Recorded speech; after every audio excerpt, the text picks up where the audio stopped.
नयागढ़ जिला रणपुर ब्लॉक अधीनस्थ हरिहरपुर ग्रामर बहु पुरातन माँ कालिका देवींकर नूतन मंदिर प्रतिष्ठा और विग्रह स्थापन कार्य निराडंबर भाव समापन हो जाइछि। कोविड कटकणा मध्य कम जनसाधारण को समागम कर सबु प्रकार कोविड नियम पालन कर मंदिर सबु कार्य संपादन कर जाइछि। शनिवार दिन माँकर अंकुरारोपण जलयात्रा और अग्निस्थापन करा जाइथिला।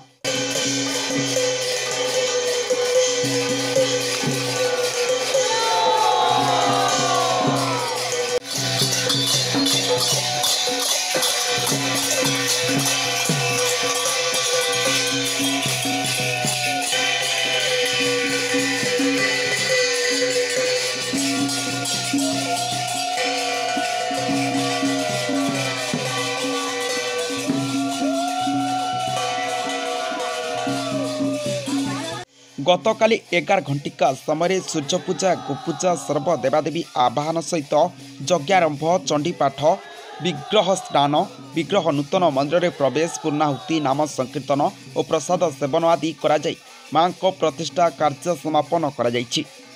ग्रामर समस्त जनसाधारण मिसी ए कार्य को भक्तिर सह आयोजन करथिले। हरिहरपुर जड़े ग्रामवासी मो ना कान्हुचरण पट्टनायक आम गाँव मंदिरटी आम बहुत दिन है